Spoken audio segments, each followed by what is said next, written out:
Wow, what a just up and down week it has been for the entire cryptocurrency industry. The price action's been, but we've had some really incredible news coming out this week for the cryptocurrency markets, like mind-blowing level of adoption kind of news. So I'm going to be sharing that with you in today's video. We also have some pretty bad news, or at least some good FUD that we could talk about in today's video as well. So it's a very mixed picture this week, but I just want to remind you that good things are happening in the cryptocurrency market, and we're going to be talking about those in this video. My name is Lark. Every day I make videos talking about cryptocurrency investing. So if that's a topic that you like learning about, maybe just want to stay up to date with, then you should definitely tap on that thumbs up button for the YouTube algorithm. Also, if you are into NFTs, then you should definitely get yourself an unstoppable domain. These are NFT-based domain names. You can get your personal name like johnsmith.bitcoin, then people can send you payments to that. Just say, hey, send it to johnsmith.bitcoin, and they can get it over to you. Or you can speculate and flip NFTs. In fact, Unstoppable Domains has just released a set of premium 4-character NFT domain names. Things like anon.crypto, love.x, meme.nft, news.dao. These are all potentially very high value domain names. So if you want to get yourself a cryptocurrency domain, click on the link down below in the description where you can get started. Now, let's get into the really, really good news, because we do have really, really good news. Facebook, the world's largest social media platform with billions of monthly active users, and Instagram to allow users to create and sell NFTs. Instagram's also a pretty big deal, by the way, in case you don't know. This is incredible news. We're going to see two of the biggest social media platforms in the world. Obviously, they're both owned by Facebook, or Meta. Now we got to call them Meta now. They're both owned by Meta. Anyway, these guys are getting on the NFT bandwagon. NFTs are going to be the red pill moment for so many people. This is how we get to 1 billion users by the end of 2022, for example.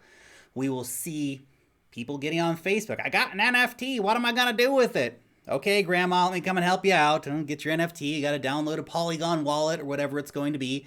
We don't know exactly how they're going to be integrating NFTs yet, what the wallet technology they're going to be using is, for example, what blockchains they're going to support. We do know that Facebook has already, Meta company, Facebook. Anyway, these guys have also just released a stablecoin wallet recently, which is a pretty big deal. So that is using the Paxos dollar. So you can actually do transfers within the US or between the US, and I think it was Honduras or Guatemala. So that's a pretty big adoption story, and it really tells you the direction that Facebook is going in. And remember, Facebook's got about $60 billion in cash on hand.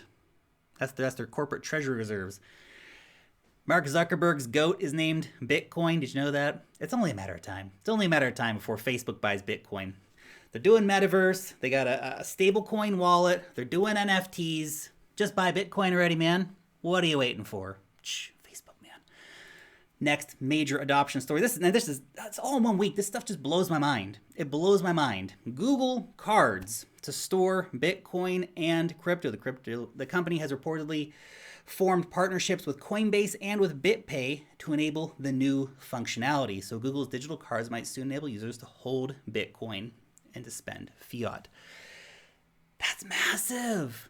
Now, it's unclear at this point when Google would start accepting Bitcoin for transactions, but it's coming. They're going to start integrating cryptocurrencies. Google, one of the world's largest companies, is getting into the crypto game, because they see everybody else get into the crypto game. PayPal's in the crypto game.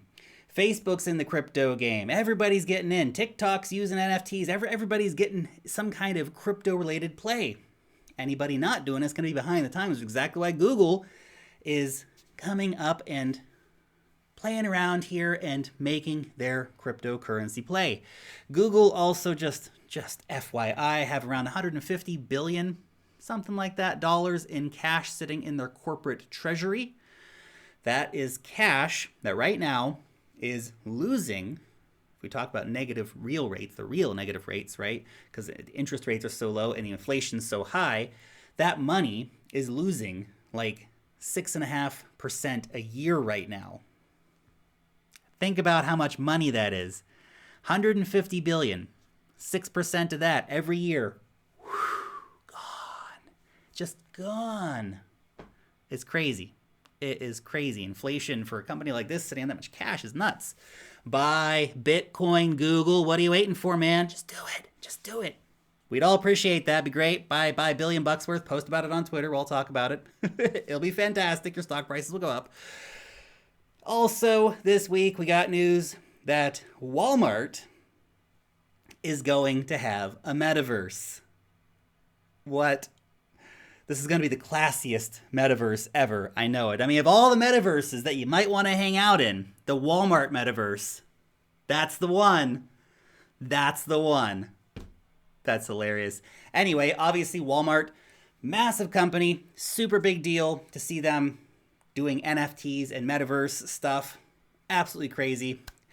Who knows what the potential of this is going to be. You're going to walk into Walmart's one day and chase around NFTs on your phone or something like this, or get NFT coupons, or it's nuts, man. The potential of this technology is absolutely crazy, and we see another major corporation playing with it, experimenting, seeing what they can do, how they can engage customers, how they can create more revenue for themselves, because the potential is there and they know it and they see it and they're acting on it. We also have Twitter bringing NFTs to their timeline as hexagon-shaped profile pictures. Now, the Twitter doing NFT profile pictures is not new news, but it seems like we're getting a lot closer to seeing a much wider level of adoption for this to happen, which is a really positive thing, I think, for the market, because it just spreads massive awareness of these parts of the cryptocurrency market. So this is really cool to see. So Twitter, again, one of the world's biggest social media platforms, introducing yet another way in which they are getting into the cryptocurrency space by expanding the reach of NFT profile pictures, so people can, flex their sweet NFTs. If you have a CryptoPunk or a Bored Ape or whatever, you can now verify that you are the owner of that on Twitter and use it as your profile picture. So that's pretty cool. Also, this week, we had it announced that El Salvador has onboarded a total of 4 million users into their Bitcoin wallets. Incredible. So that in a few months' time, El Salvador has managed to get 70% of its citizens hooked up with Bitcoin. They're using Bitcoin wallets, transacting in Bitcoin, doing stuff in Bitcoin. Amazing. For reference, the rate of people with a bank account in El Salvador is still just 30%. So more than 2 times the amount of people in El Salvador have a Bitcoin wallet than they do a bank account. That's adoption, baby. That's adoption. Then we have countries like Tonga looking at this. We have increasing interest in places like Brazil, Argentina, Paraguay for Bitcoin.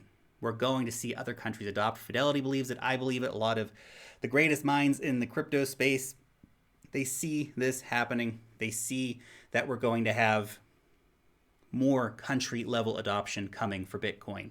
Now, that's all the good news. Let's get on to the bad news. The bad news! Yeah! Bank of Russia has proposed a blanket ban on cryptocurrency use and mining in the country. Very important distinction. They did not say ownership. They did not say ownership. So this proposal would kick miners out of the country. Dumb move. And it would stop people from being able to, use cryptocurrencies to buy stuff in the streets. Shops wouldn't be able to accept cryptocurrencies. There are further fringe use cases. You wouldn't be able to tokenize your property or your stocks and stuff like that as well, assumedly under such a proposal. Very importantly, they have not said that you're not going to be allowed to hold cryptocurrencies. You're not going to be allowed to trade cryptocurrencies.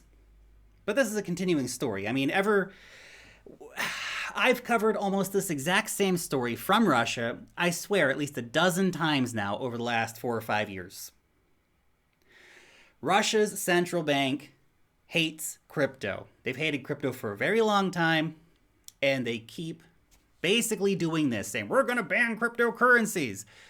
And nothing ever really comes of it. Maybe this is the time that they actually do, and something will come of it this time. But the thing is that you have a lot of elements within the Russian government that strongly disagree with the Russian central bank's opinions on this. Cyberbank, the biggest bank in the country, definitely disagrees. They're a massive cryptocurrency advocate. They're part of the gosh darn Ethereum Foundation, and they've been doing a lot of crypto-related stuff. We have the president of Russia, who is often in favor of crypto to some extent. We have lots of politicians within the Russian government that are also very pro-crypto. We have the finance ministry, which is usually pretty pro-crypto as well. They're pro-regulation. Yeah, let's let crypto in, let's regulate it properly. So, you know, this kind of news does spook the market a little bit. Obviously, Russia is a massive, massive market for cryptocurrencies, one of the world's biggest economies. But still, Russian central bank calling to ban crypto for the 12th time.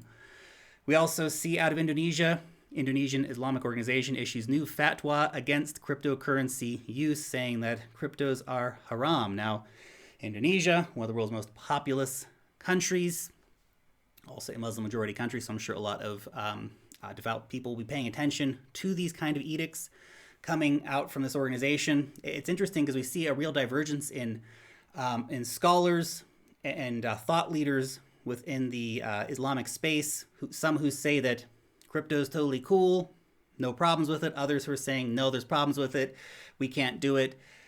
Just more FUD on top of the FUD fire for this week.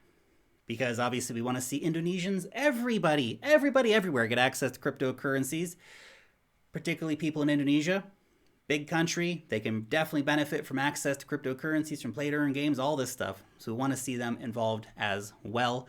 Hopefully these guys will talk to some other guys and they'll exchange opinions and find a better solution than saying that it's unlawful to be using cryptocurrencies.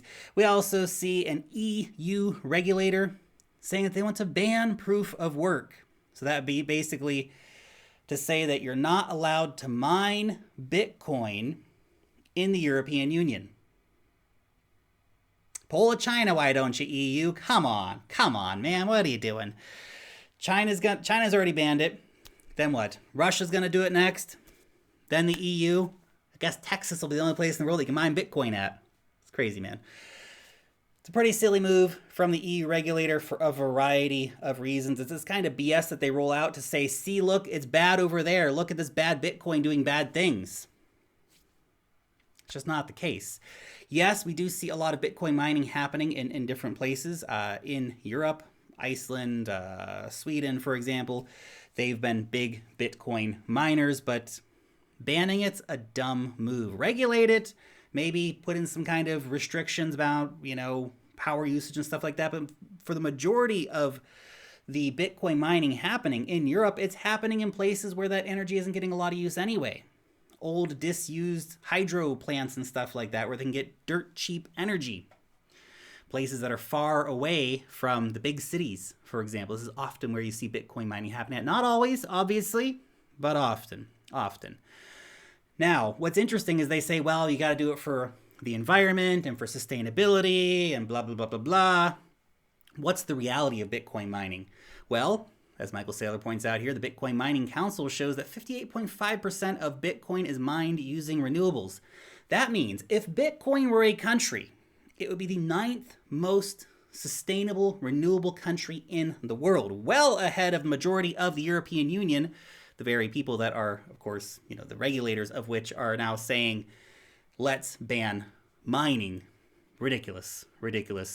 Lynn Alden also points out that Bitcoin consumes a small fraction of 1%. Not even 1%, a tiny fraction of 1%. Bitcoin's network right now uses around 133 terawatts of energy a year. However, the global energy consumption, not just electricity, but energy consumption is like 155,000 terawatts a year. Bitcoin's just 130 terawatts a year. Think about that. It's crazy. Where's all this energy being used up at? Absolutely nuts. Often when you see this attack against Bitcoin, it's disingenuous, misinformed at best. Often just straight up freaking BS. Somebody to blame because the central banks are threatened by Bitcoin. Oh, we got to bring out the environment thing against Bitcoin again. Yes, Bitcoin can do better. Bitcoin has been doing better, which is why we're up to basically 60% renewables now. It's pretty impressive when you actually stop to think about it. Anyway, it's the good news, it's the bad news. A lot of the same old FUD being rolled out. Proof of work mining's the devil. Russian central bank gonna ban cryptocurrencies again. Most of these conversations have been had dozens of times. Most of these things never result in anything happening, but you always get a lot of FUD when the price has come down a lot. Almost seems orchestrated, doesn't it? Anyway, the important thing to realize is that big things are happening in the cryptocurrency industry. Massive adoption is happening. Massive companies are getting into it. We're seeing runaway levels of adoption happening in crypto. Look at the big picture. Don't pay too much attention to the FUD because the FUD usually passes, but the big adoption stuff, it just gets bigger.